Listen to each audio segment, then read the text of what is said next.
Good morning, friends. It is early here in my part of the world. I am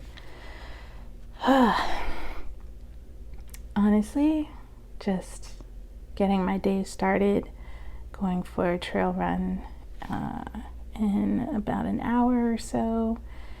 And first of all, I want to welcome you to the new channel. I am doing something a little bit different. I am going to be doing oracle card readings. Just gonna spice it up a little bit. No tarot, maybe pull one or two cards here and there, but I wanted to go ahead and do an oracle reading for the week of, well, I don't even want to put it on a time limit, so this is just a weekly oracle reading. It could dip into the energies of the week, or it could be, just something to keep in mind and travel with. So I'm going to be using the Wild Unknown Archetype deck to pull out a couple of themes and probably a few more oracle cards and just reading those intuitively. We're still vibing a little bit off of the energies of the new moon in Cancer. So I hope you have set some intentions regarding family and home and how you, not really my business of anything else beyond that, but hope you all are having a wonderful, wonderful summer season. And let's go ahead and get started. I'm going to go ahead and clear the energies here.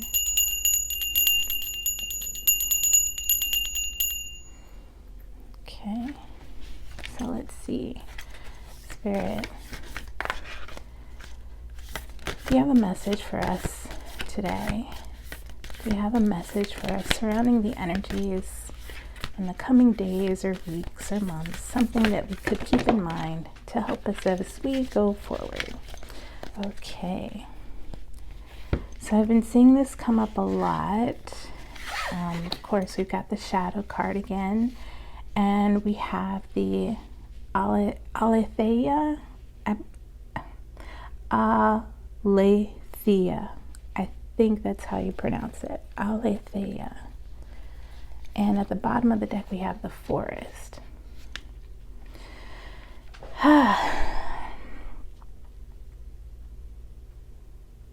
Aletheia. Let's look and see what that is, because I've seen it before. I think it's come up in a reading before, but let's take a look. Truth. Yeah, I think we had a recent reading where I talked about how the gem of what is to come lies in our shadows, lies in the things that the gems can be found in the shadow. And so I think this is just highlighting here that our truth, our soul's truth, here it says our soul recognizes the truth. Our soul's truth is deep within the things that we have kept hidden, either from ourselves or from other people, but there's something there. There's a truth there. And I see the forest here on the bottom of the deck, and I just think that we're moving into this time of, we're moving out of this like feeling of being lost, and we're moving into a space of being able to find a way. There is a path here. There is a path that exists for us in this forest, and there is shadow, right, in the forest, but there's also tree cover. So this is a protected space to really go into and find out a little bit more about ourselves and really bring the things of the shadow forward while we're in a protected space. Okay, so Aletheia is truth. Our soul recognizes the truth. When someone speaks it, a cool wave of relief washes over the room, and all the facts and figures in the world fall by the wayside. Such is the power of aletheia. It has an undeniable resonance that goes beyond the rational. We can also recognize aletheia by its contagiousness. When we hear someone speak the truth, we see the truth within ourselves and are more likely to tell our own story. The aletheia card requires us to step toward an act of truth. This might look like a conversation, a gesture, a poetic act, or a ritual that honors the unveiling of what's been concealed. Reclaim your own truth as a way to reclaim your vital energy, your health, and a sense of belonging in the world. Truth has its own wings. Set it free. Picasso said, "We all know that art is not truth. Art is a lie that makes us realize truth, at least the truth that is given us to understand." When this energy is in its light, there is clarity, there is revelation, and there is disclosure. But when it is in its dark, there are distortions, gaslighting, and excuses. To go deeper, learn about the goddesses Ma'at and Veritas. It is said that the resonance of our voice changes when we speak a falsity. In this light, practice seeing truth as a vibration. Seeing truth as a vibration, or maybe even hearing truth as a vibration, or feeling truth as a vibration. I would add on those as well. How do you know when the truth is resonating in your body? Yeah. All right, I want to read the shadow. I'm pretty sure I've read that one before, but I want you all to be in, I want us all to be in alignment about it. Let's see, X, the shadow. The unspeakable, the unwelcome, the denied. So there's this idea too in the coming days and weeks that there is a truth that might be living in denial, that might be living in the shadow. Although every card in the archetypes deck has a shadow potential, this card asks us to delve into the qualities of the shadow itself. We often think that the shadow can be purified, illuminated, and made right through effort and achievement. However, it is typically the case that our lofty pursuit of ascension and perfection is the very source of shadow material itself. I think I talked about addiction to perfection in the last few weeks.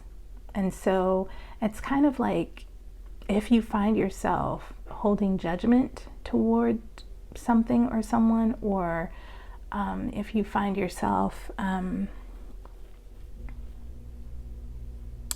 if you find yourself holding judgment over yourself, there could be the idea that you have this understanding that everything is going to be perfect for you, that everything is going to be perfect to you. And that addiction to perfection needs to be kind of turned on its head and ask yourself, why do I think or feel that something is supposed to be perfect? Something is supposed to be, look a certain way or feel a certain way. I have my little sign up here, progress, not perfection. Progress, not perfection. Okay. Okay, by rejecting parts of ourselves and the world, we begin to separate from the whole. Rather than getting to know the qualities and content of our shadow, we busy ourselves with avoiding its presence. This is denial.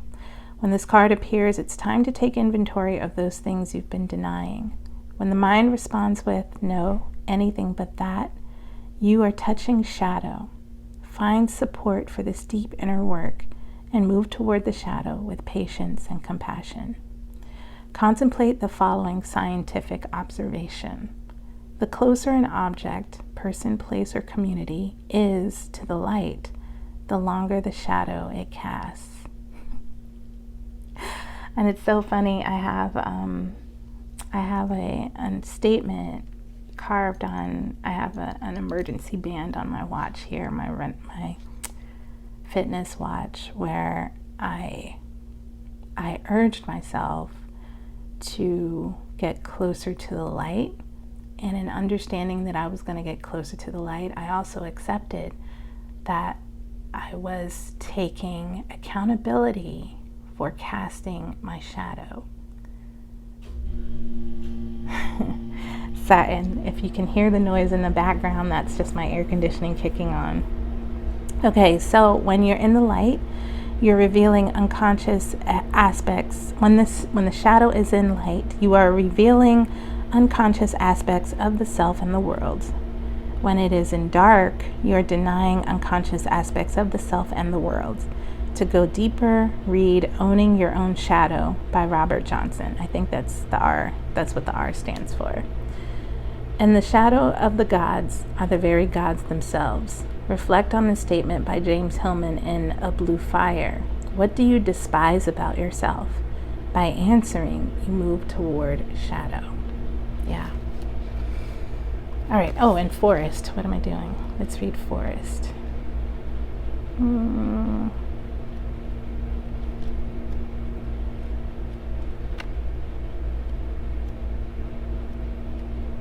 Okay. Forest. I think it's telling too that my little magnet is right here. I didn't plan on it, but it's like between the shadow and the forest is this divine feminine figure. Okay, the woods, the thicket, the jungle. Consider for a moment your earliest memory of the forest. It's likely it included all the mythic dynamics of this archetypal space. A little fear, a little enchantment, perhaps losing your way, perhaps discovering a secret mystical treasure. Such is the magic of the forest. It requires first that you enter it, and then that you get lost within it. You may think there is a path to lead you straight through, but soon enough you'll be on what is known as the pathless path. There are tricksters here, dense foliage and entanglement, but equally present are the glimmers of fairy light and friends among the trees. You're on an adventure now, and there's no turning back. So embrace the dim light and the moving shadows, whether literal or imaginal. Brave the forest and get lost getting found. Yeah. Find yourself, find your truth in the shadow, and know that this is an adventure. I pulled out my little wander, wonder, repeat doohickey thing here, and I want to encourage you to do that on a spiritual level as well. Wander, wonder, and repeat. Have fun with this. This is not like a one and done. This is a constantly emerging process. Just as the forest is constantly going through cycles of the seasons, we are constantly going through seasons of change. So this is not a one and done thing. This is a cycle, right? This is a perpetual cycle that we go through. But it's easier when we understand that the shadow, right, the shadow of ourselves is where the truth is where the gem is, it's where our soul is, it's where everything we've ever wanted to know lives, and it can be an enchanting adventure. All right, thank you so much for joining me for the oracle reading, and I will see you again soon for another reading. Yes, I'm going to be doing monthlies by element, monthly tarot readings by the element. So I'll be doing July later on today and releasing them tomorrow. Thank you so much. Bye.